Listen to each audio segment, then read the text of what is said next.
رب اشرح لي صدري ويسر لي أمري واحلل عقدة من لساني يفقهوا قولي رب زدني علما وارزقني فهما سبحانك لا علم لنا إلا ما علمتنا إنك أنت العليم الحكيم أستغفر الله ربي من كل ذنب وأتوب إليه الحمد لله الذي أنزل الكتاب والحكمة والصلاة والسلام على رسوله نبي الرحمة وعلى آله وأصحابه أولي العزم والهمة يا رب لك الحمد كما ينبغي لجلال وجهك وعظيم سلطانك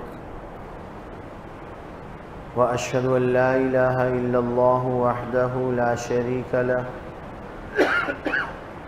وأشهد أن سيدنا ومولانا محمدا عبده ورسوله أرسله بالحق بشيرا ونذيرا وداعيا إلى الله بإذنه وسراجا منيرا اللهم صل على سيدنا ومولانا محمد النبي الأمي وعلى آله وسلم تسليما وصل كذلك على جميع الأنبياء والمرسلين وعلى الملائكة المقربين وعلى عباد الله الصالحين أجمعين إلى يوم الدين أما بعد فأعوذ بالله من الشيطان الرجيم بسم الله الرحمن الرحيم كونوا مع الصادقين قال رسول الله صلى الله عليه وسلم المرء مع من أحب وقال عليه الصلاة والسلام أنت مع من أحببت أو كما قال عليه الصلاة والسلام صدق الله العظيم وصدق رسوله النبي الكريم ونحن على ذلك لمن الشاهدين والشاكرين والحمد لله رب العالمين میرے ہاتھ میں تھا جب تک میرے مصطفیٰ کا دامن میرے ہاتھ میں تھا جب تک میرے مصطفیٰ کا دامن میرے پاؤں چومتی تھی یہی گردش زمانہ انتہائی واجب الاحترام لائق عزت تکریم حضرات علماء کرام بزرگان دین برادران اسلام میں انتہائی شکر گزار ہوں مخدوم العلماء حضرت مولانا سعد اللہ صاحب دام اللہ فیوزہم کا کہ انہوں نے مجھے اس بہت ہی بابرکت مجلس میں شرکت کا موقع دیا حضرات اکابر علماء کرام مشائخ یہاں تشریف فرما ہیں ان کی موجودگی میں مجھ جیسا گناہگار محض اس نسبت سے یہ جسارت کر رہا ہوں کہ اللہ پاک پروردگار عالم نے اپنے فضل و کرم سے نبی آخر الزمان امام الانبیاء خاتم النبیین محمد الرسول اللہ صلی اللہ علیہ وسلم کی عزت و ناموس اور عقیدہ ختم نبوت کے تحفظ کے کام کی نسبت عطا کی ہے اسی نسبت کی وجہ سے اس وقت میں آپ حضرات کے سامنے کھڑا ہوں تحفظ ختم نبوت اور ملک عزیز پاکستان اور غیر منقسم ہندوستان میں خانقاہیں یعنی کہ خانقاہوں اور تحفظ ختم نبوت کا کردار جتنے اکابر علماء کرام مشائخ اعظام ہیں ان سب کا اس رشد و ہدایت، طریقت اور سالکین کے دلوں پر محنت کرنے کا جو واحد مقصد ہے وہ ہے ایمان کی قوت اور طاقت کو بڑھانا، اس مسلمان کو صحیح معنوں میں اللہ کے ساتھ جوڑنا، اس کا ایمان بھی پختہ ہو، اس کا اسلام بھی خوب سے خوب تر ہو۔ ایمان نام ہے دل سے اللہ اور اللہ کے رسول کو ماننا، اسلام نام ہے اللہ کے نبی صلی اللہ علیہ وسلم کی زندگی کو اپنے جسم پر لاگو کرنا۔ ایمان کا تعلق باطن کے ساتھ ہے اور اسلام کا تعلق ظاہر کے ساتھ ہے۔ ایمان اور اسلام جب مل جاتے ہیں تو ایک انسان کا اندر اور باہر ویسا ہو جاتا ہے جیسے اللہ اور اللہ کا رسول چاہتا ہے۔ خانقاہوں میں ایمان کی محنت، اللہ رب العزت کے ساتھ تعلق، حضرت صلی اللہ علیہ وسلم کی زندگی کو عملاً اپنی زندگی کا حصہ بنانا، ان دو چیزوں پر محنت ہوتی ہے۔ سب سے پہلی مضبوط ترین محنت ایمان کی محنت ہے۔ حضرت صلی اللہ علیہ وسلم نے مکہ کی 13 سالہ زندگی میں ایمان کی محنت کی، لوگوں کے دلوں کو اللہ سے جوڑا، ان کے دلوں میں اپنی محبت کو بھرا۔ جب ان کے دل و دماغ کے اندر اللہ اور اللہ کے رسول کی محبت رچ بس گئی، پھر اس کے بعد اگلے 10 سالوں میں ایمان کے جھنڈے کو بلند کرنا ان کے لیے اتنا آسان تھا کہ اپنی گردن کٹ جائے کوئی مشکل نہیں، بچے کٹ جائیں کوئی مشکل نہیں، مال چلا جائے کوئی مشکل نہیں۔ یہ آسانیاں اس وقت پیدا ہوئیں جب ان کے دل و دماغ پر 13 سال اللہ کے نبی نے محنت کی۔ جس دل اور دماغ میں اللہ اور اللہ کا رسول بس جاتا ہے، پھر اس دل دماغ سے اللہ اور اللہ کے رسول کو نکالنا آسان نہیں ہوتا۔ انما المؤمنون الذین آمنوا باللہ ورسولہ ثم لم يرتابوا وجاهدوا بأموالهم وأنفسهم في سبيل الله أولئك هم الصادقون۔ یہ ایمان لے آئے، اللہ اور اللہ کے رسول کو انہوں نے مان لیا، ان کے دل و دماغ کی تختی پر ایک ہی چیز نقش ہو گئی، وہ لا الہ الا اللہ محمد الرسول اللہ ہے۔ پھر اس نقش کو زندگی کے آخری سانس تک قائم اور دائم رکھنے کے لیے راستے میں جتنی چیزیں حائل ہوئیں، جتنی رکاوٹیں آئیں، وہ ان تمام حائل کو دور کر کے، رکاوٹوں کو دور کر کے اپنی منزل مقصود پر نظر لگا کر چلتے ہی چلے گئے اور بالآخر ایمان کی سلامتی کے ساتھ دنیا سے گئے، اللہ اور اللہ کے رسول کو انہوں نے پا لیا۔ میرے انتہائی واجب الاحترام بھائیوں، بزرگوں اور دوستوں، ایمان اللہ کی ذات پر ایمان، توحید کا اقرار اور اعلان، حضرت صلی اللہ علیہ وسلم کی نبوت اور رسالت کا اقرار، حضرت صلی اللہ علیہ وسلم کے خاتم النبیین ہونے کا ایمان، عقیدہ اور نظریہ، اور اس عقیدے اور نظریے کا تحفظ ہندوستان کی سرزمین پر، غیر منقسم ہندوستان میں اہل حق علماء کرام کے سرخیل حاجی امداد اللہ مہاجر مکی قدس اللہ سرہ، میاں جی عبد القادر، ایک شاہ عبد القادر رائے پوری تھے، ایک میاں جی عبد القادر تھے، جو ہندوستان کی سرزمین پر اللہ والوں میں ایک مقام نام رکھتے تھے، بالکل مرزا غلام قادیانی کے ابتدائی دور میں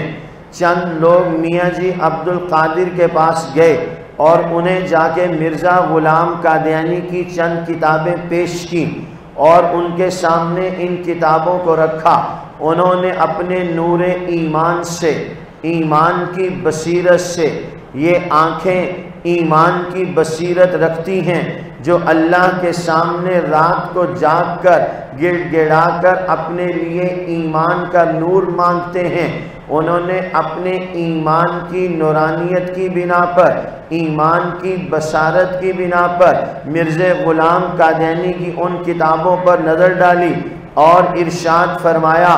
ایک وقت آئے گا یہ کتابیں نہ رکھنے کی ہوں گی نہ لینے کی ہوں گی، اس سے مجھے ارتداد کی بو آتی ہے۔ چنانچہ آگے چل کر مرزا غلام قادیانی کا کفر واضح ہونا شروع ہوا۔ حاجی امداد اللہ مہاجر مکی غیر منقسم ہندوستان کی سرزمین کے حالات سے دل برداشتہ ہو کر حرمین شریفین تشریف لے گئے۔ ایک اور بہت بڑی علمی روحانی ہستی، انہوں نے بھی ہندوستان کی سرزمین کو خیر بات کہہ دیا، وہ بھی حرمین شریفین کی سرزمین پر چلے گئے، وہاں پر جا کر زندگی گزارنے کا ارادہ کر لیا تھا۔ حاجی امداد اللہ مہاجر مکی قدس اللہ سرہ سے ملاقات ہوئی، انہوں نے آنے کا مقصد پوچھا۔ اس عظیم روحانی شخصیت نے اپنا مدعا ان کے سامنے رکھا۔ حاجی امداد اللہ مہاجر مکی نے انہیں بیعت خلافت سے سرفراز کیا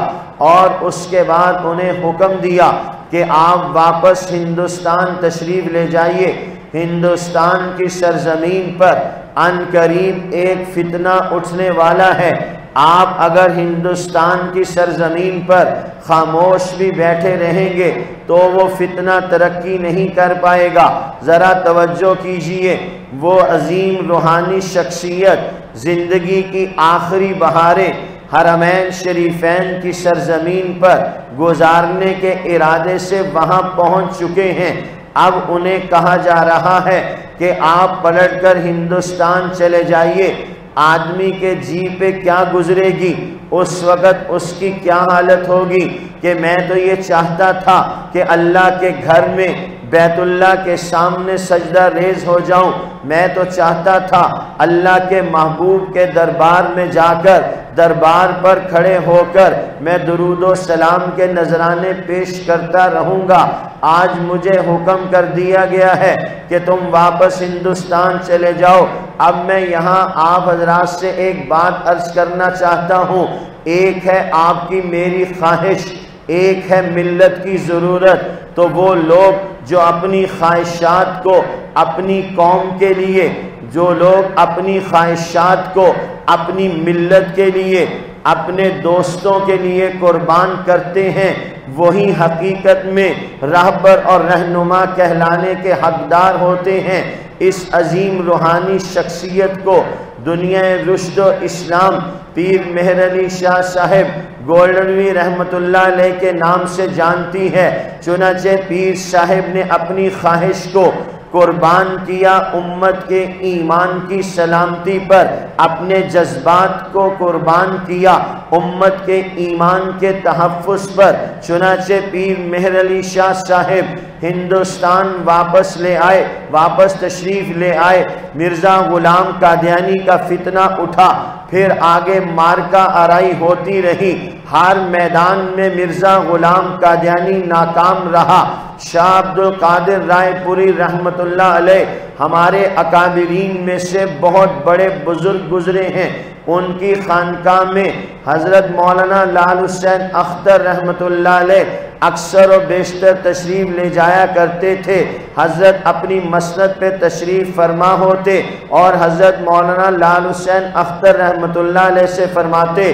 مولانا تشریف لائیے، مسلمانوں کے سامنے ان کا ایمان، ان کا عقیدہ، ان کا نظریہ بیان کیجئے، عقیدہ ختم نبوت پر، تردید مرزائیت پر ان کے سامنے خطاب فرمائیے۔ مولانا لال حسین اختر رحمت اللہ علیہ بڑی شرح و بس کے ساتھ فتنہ قادیانیت سے متعلق خانقاہ میں آ کر اپنے قلب و جگر کو نور ایمان سے منور کرنے والوں کے سامنے اللہ اور اللہ کے رسول حبیب کبریا محبوب خدا محمد الرسول اللہ صلی اللہ علیہ وسلم کی عزت و ناموس اور عقیدہ ختم نبوت کو پیش کرتے۔ چنانچہ ایک مرتبہ حضرت مولانا لال حسین اختر رحمۃ اللہ علیہ خانقاہ میں تشریف فرما تھے، ان کے بیانات بھی ہو رہے تھے۔ اسی مجمع میں سے ایک صاحب نے مولانا لال حسین اختر سے کہا،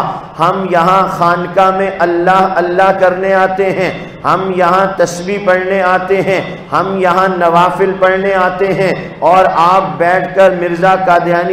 قادیانی کرتے رہتے ہیں، ہمیں آپ کا بیان کی ضرورت نہیں ہے۔ مولانا لال حسین اختر رحمۃ اللہ علیہ نے اس بات کو بہت محسوس کیا، اگلے بیان کے وقت میں تشریف نہیں لائے۔ حضرت نے خدام سے پوچھا، مولانا لال حسین اختر کہاں ہیں؟ انہیں حقیقت حال سے آگاہ کیا گیا۔ حضرت نے خادم کو بھیجا اور مولانا لال حسین اختر رحمۃ اللہ علیہ کو بلوایا اور اپنی موجودگی میں مسند پر بٹھا کر انہیں کہا، مولانا ختم نبوت کے عقیدے پر تردید مرزائیت کے عنوان پر بیان کیجئے۔ مولانا لال حسین اختر رحمۃ اللہ علیہ نے بیان کیا۔ بیان سے جب فارغ ہوئے تو حضرت سامعین کی طرف متوجہ ہوئے اور بڑے واضح واشگاف الفاظ میں یہ پیغام دیا کہ سنو میاں، جس کو مولوی لال حسین اختر کی باتیں اچھی نہ لگتی ہوں اسے عبد القادر کی خانقاہ میں آنے کی کوئی اجازت نہیں ہے۔ یہ شاہ عبد القادر رائے پوری ہیں، حاجی امداد اللہ مہاجر مکی سے سلسلہ چل رہا ہے۔ چلتے چلتے آج میں اور آپ پاکستان کی سرزمین پر عظیم الشان خانقاہوں کا کردار دیکھیں۔ اس سے پہلے دنیا علم و عرفان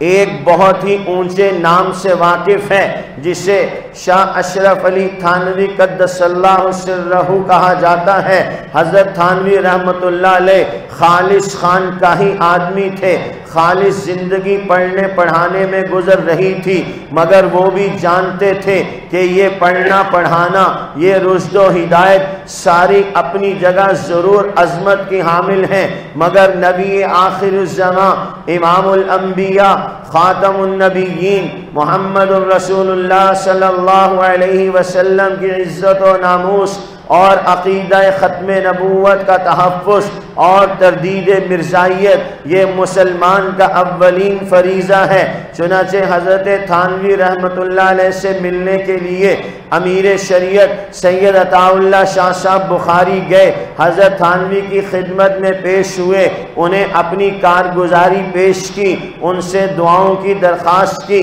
حضرت تھانوی رحمۃ اللہ علیہ نے امیر شریعت سید عطا اللہ شاہ صاحب بخاری سے سوال کیا، کیا آپ کی ممبر سازی بھی ہوتی ہے؟ کیا آپ رکنیت سازی بھی کرتے ہیں؟ امیر شریعت سید عطا اللہ شاہ صاحب بخاری نے فرمایا، جی ہاں ہماری رکنیت سازی ہوتی ہے، ہم ممبر سازی کرتے ہیں، اور ساتھ میں یہ فرمایا کہ 1 روپیہ اس رکنیت سازی اور ممبر سازی کی فیس اور ہدیہ ہے، جائیے کتابیں اٹھائیے، اپنے اکابر سے سنیے پڑھیے۔ اس کتاب کے اندر آج بھی موجود ہے۔ حضرت تھانوی رحمۃ اللہ علیہ نے 25 روپے امیر شریعت سید عطا اللہ شاہ صاحب بخاری کو دیے اور فرمایا کہ 25 سال کے لیے اشرف علی کو اپنی جماعت کا رکن بنا لیجئے، اگر زندہ رہا تو میں اس رکنیت کی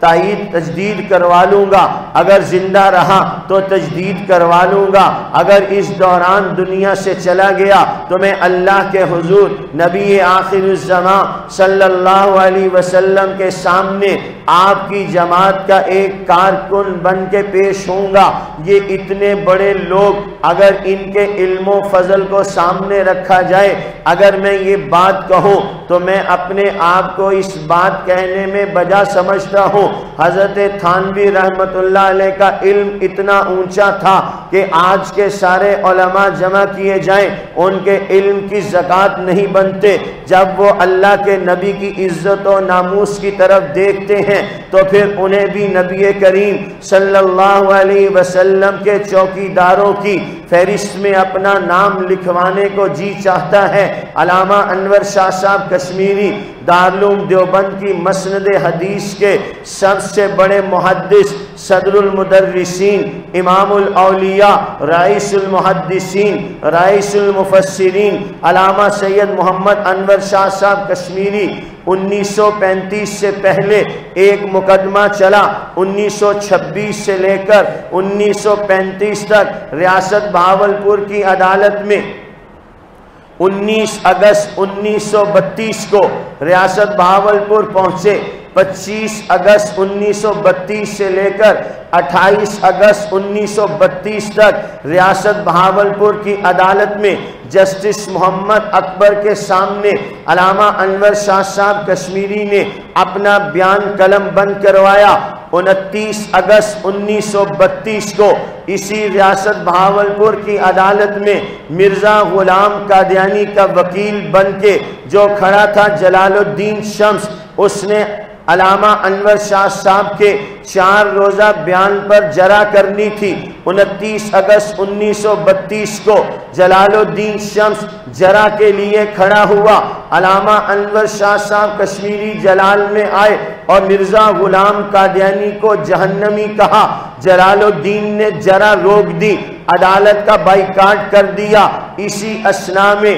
علامہ سید محمد انور شاہ صاحب کشمیری آگے بڑھے، جلال الدین کے کندھے پہ ہاتھ رکھا اور جلال الدین سے کہا اگر تم چاہو تو انور شاہ تمہیں یہیں کھڑے کھڑے عدالت کے فلور پر مرزا غلام قادیانی کو جہنم میں جلتا ہوا دکھا دے گا۔ عدالت برخاست ہوئی۔ علماء کے چاہنے والے بھی عدالت سے نکلے، مرزائی اور قادیانی اور جھوٹے مدعی نبوت مرزا غلام قادیانی کے چاہنے والے بھی عدالت سے نکلے۔ ادھر علامہ انور شاہ کشمیری کے ارد گرد عظیم جھمگٹا لگ گیا۔ ایک عالم دین آگے بڑھے اور اپنے استاد مکرم سے کہنے لگے آپ نے عدالت کے اندر اتنی بڑی بات کہہ دی کہ میں تمہیں یہیں کھڑے کھڑے مرزا غلام قادیانی کو جہنم میں جلتا ہوا دکھا دیتا ہوں۔ اگر وہ آپ سے مطالبہ کر لیتا تو پھر آپ کیا کرتے؟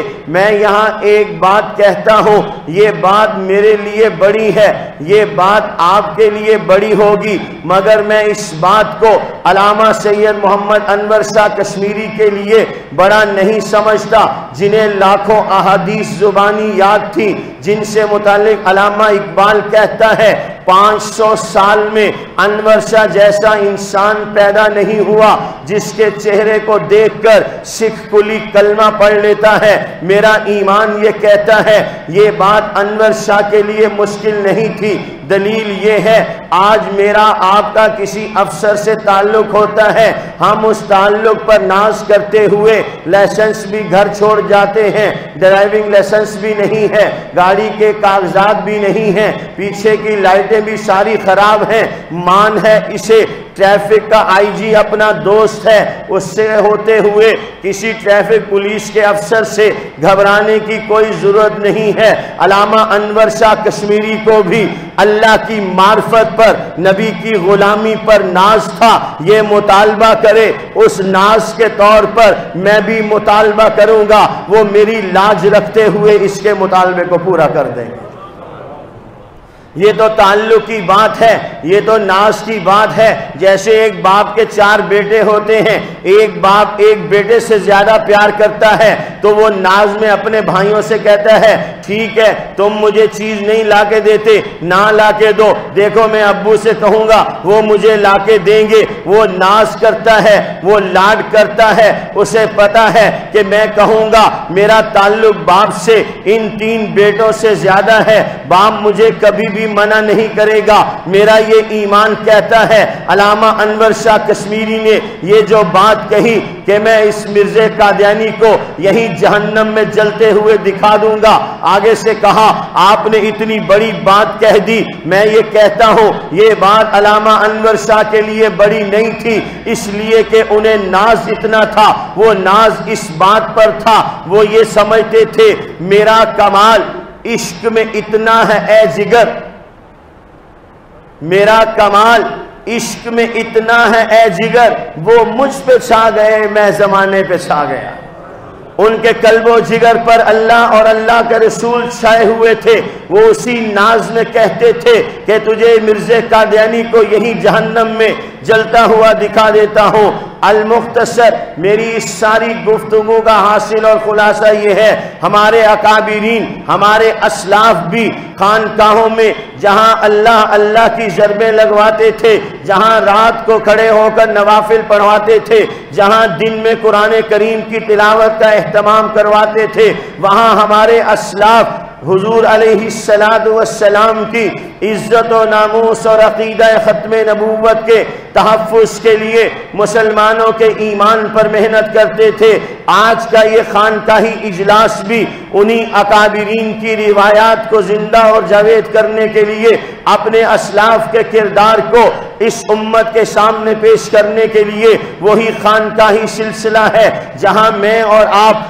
اعمال کی اصلاح کریں گے، سنت کے مطابق زندگی گزارنے کی عملی مشق کریں گے۔ وہاں میں نے آپ نے اپنے ایمان، عقیدے اور نظریے کو مضبوط کرنا ہے۔ یاد رکھیے اس مسلمان کے ایمان پر سب خون مارنے کے لیے سب سے پہلا ہتھ کنڈا یہ ہے کہ اس مسلمان کو مسجد سے کاٹ دو، اس کا تعلق مسجد سے کاٹ دو، اس کا تعلق عالم دین سے ختم کر دو۔ 1857 کی جنگ آزادی سے پہلے غیر منقسم ہندوستان کی سرزمین پر انگریز نے جو اپنا اقتدار قائم کیا، اسے یہی رپورٹ دی گئی تمہارا اقتدار استحکام نہیں پکڑ سکتا تا وقتے کہ اس مسلمان کا تعلق پیر سے توڑ دیا جائے، اس مسلمان کا تعلق عالم دین سے توڑ دیا جائے، یہ کتاب ان کے درمیان جو موجود ہے اسے ختم کر دیا جائے،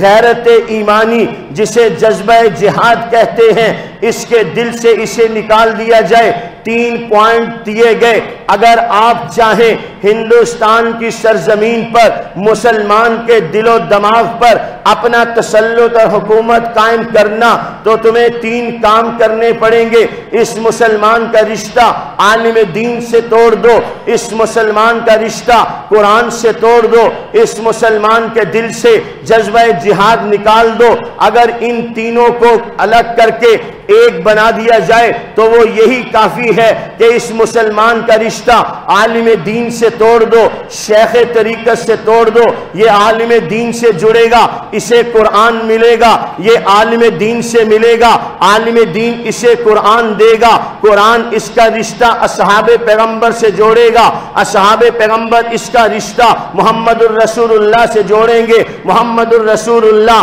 اس کا رشتہ اللہ سے جوڑ دیں گے۔ یہ مسلمان عالم دین سے جڑا، اللہ کے نبی سے ملتا ملتا اللہ تک پہنچ گیا۔ اس مسلمان کا رشتہ عالم دین سے توڑو۔ آج بھی دنیا کفر کے اندر جتنے اغیار ہیں، جتنے اللہ رسول کے باغی ہیں، ان کا واحد مقصد یہ ہے اس مسلمان کا رشتہ عالم دین سے توڑ دو، یہ مولوی کے قریب نہ جائے، اس کے دل میں مولوی کی نفرت ڈال دو۔ بڑی سادہ سی بات ہے، آپ کے محلے میں ایک ڈاکٹر ہے، آپ کو اسے روزانہ بریفنگ دے کر اس سے متعلق آپ کا ذہن خراب کر دیا گیا، آپ کے دل و دماغ میں اس سے متعلق نفرت بھر دی گئی، آپ بستر مرگ پر ہیں، بیمار سے تڑپ رہے ہیں، بخار سے تڑپ رہے ہیں، بیماری کے عالم میں سانس لے رہے ہیں، آپ سے کہا جاتا ہے پڑوس میں ڈاکٹر ہے، آپ اس کے پاس جانے کے لیے تیار نہیں ہوتے، اس لیے کہ آپ کے دل میں اس کے لیے اچھے جذبات نہیں ہیں، آپ اس سے متعلق اچھی سوچ نہیں رکھتے، آپ اس سے متعلق نفرت کے جذبات سے لبریز بھرے ہوئے ہیں۔ آپ نے بخار کو قبول کر لیا مگر اس ڈاکٹر سے علاج قبول نہیں کیا۔ جتنے بے دین فتنے ہیں وہ قادیانیت کی شکل میں ہوں، گوہر شاہیت کی شکل میں ہوں، انکار حدیث کی شکل میں ہوں، جاوید احمد غامدی کی شکل میں ہوں، وہ کسی بھی شکل و صورت میں ہوں، ان سب کا منتہی نظر یہی ہے، اس کا رشتہ عالم سے توڑ دو، اسے مولوی سے متنفر کر دو، پھر اس کے دل و دماغ کے اندر جو بھی کوڈنگ کر کے ایمان کا لبادہ اڑا کے کوڈنگ کر کے کفر کے اوپر سونے کی کوڈنگ کر کے ایمان کا لیبل لگا کے اسے دے دو، یہ اس لیبل کو ہٹا کر اندر چیک نہیں کرے گا اس میں ایمان ہے یا کفر ہے۔ جہاں سے چیک کروانا ہے، جس لیبارٹری سے رپورٹ لینی ہے، اس لیبارٹری سے متعلق دل میں پہلے ہی نفرت کے جذبات ہیں۔ آئیے آج مل کر تہیہ کیجئے قرآن کے اس چھوٹے سے جملے کونوا مع الصادقین پر دل کی گہرائیوں سے عمل کر لیں۔ خدا کی قسم دین بھی بن جائے گا، دنیا بھی بن جائے گی، دنیا بھی بچ جائے گی، آخرت بھی بچ جائے گی۔ یہی ساری محنتیں میرے آپ کے ایمان کے تحفظ کا حصہ ہیں۔ حق جل وعلا مجدہ مجھے بھی اور آپ دوستوں کو بھی صحیح معنوں میں اپنے اکابر علماء کرام کی، مشائخ کی، اپنے اسلاف کی صحیح قدردانی نصیب فرمائے، اور اپنے اکابر سے وابستہ رہ کر تحفظ ختم نبوت کے مشن کو فروغ دینے کی اللہ ہمیں توفیق نصیب فرمائے۔ جہاں آپ دعائیں اپنے لیے کریں وہاں دعائیں آپ اپنی جماعت عالمی مجلس تحفظ ختم نبوت کے لیے بھی کریں، ان کے اکابرین کے لیے بھی کریں جو دن رات صبح و شام رسول اللہ کی عزت و آبرو کے تحفظ میں اپنا کردار ادا کر رہے ہیں۔ میں ایک مرتبہ پھر شکر گزار ہوں حضرت مولانا سعد اللہ صاحب دامت برکاتہم العالیہ کا کہ مجھے انہوں نے اپنے اکابر بزرگوں کے سامنے سبق سنانے کا موقع دیا۔ بہت ہی شکریہ، جزاکم اللہ احسن الجزا، وآخر دعوانا ان الحمد للہ رب العالمین۔